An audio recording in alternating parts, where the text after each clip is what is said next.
Ito na muli ang gabay, patnubay, palala at prediksyon ni Master Hans ngayong araw ng Miyerkules, November 29. Simulan na natin!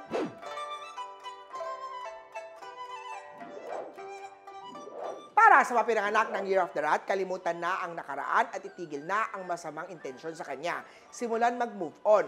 Magsuot ng rose quartz para happy love life star activated. Sa usapan namang kalusugan, huwag itago. Kung may masamang nararamdaman, magpunta na gayon kay Doc at magpagaling. Gray at 17 ang swerte kay Year of the Rat. Kay Ox naman tayo, posibleng matupad ang plan sa negosyo. Business luck star activated. May makikilala rin magpapatibok ng puso, usapang love life. Blue at 8 ang swerte kay Ox. Punta naman tayo sa Year of the Tiger. Ipakita mo kung ano ang tunay mo at mabuti sa lahat. Hindi man kailangan magpakita ang tao para magustuhan kanila. May good luck star activated sa chart. 10 at pink ang swerte sa chart. Sa rabbit naman tayo, ikaw ang pinakamaswerte ngayong araw, may money luck star. Huwag magamba dahil tuloy ang pasok ng pera. Sa negosyong may small business, makatulong ang pagsuot ng black onyx gold at 5 ang swerte.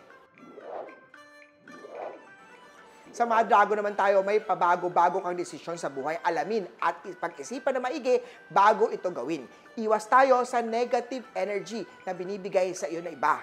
Maging handa at asikasuhin ang papeles. Magsuot ng turquoise para sa safety travel. Green at 2 ang swerte sa chart. Sa snake naman tayo ay pagpatuloy ang healthy living. Iwasan na ang magpautang sa iba't ibang tao, lalo kung hindi lubos nakakilala.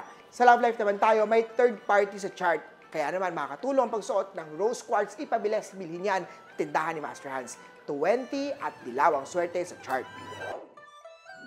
Ito naman! Safe the horsey. Mararanasan ang failure sa gagawin ngayong araw, ngunit huwag paghinaan ng loob. Sa usapang love life, mag-ingat sa bibitawang salita at posibleng mag-away kayo ni sweetheart. Magsuot ng Jade Buddha Luck Charm para masuot o ma-activate ang Money Luck Star. Blue at 9. Sa pinanganak naman ng Year of the Goat, may taong naiinggit sa'yo at maaaring magpahamak siya sa'yo. Iwasan na ang overthinking. Posibleng magkaroon naman ng problema sa kidney dahil activated ang unhealthy star. Hindi magandang araw na to para magpautang sa kaibigan dahil posibleng magkaroon kayo ng problema sa pera. Silver at 16 ang swerte kay Year of the Goat.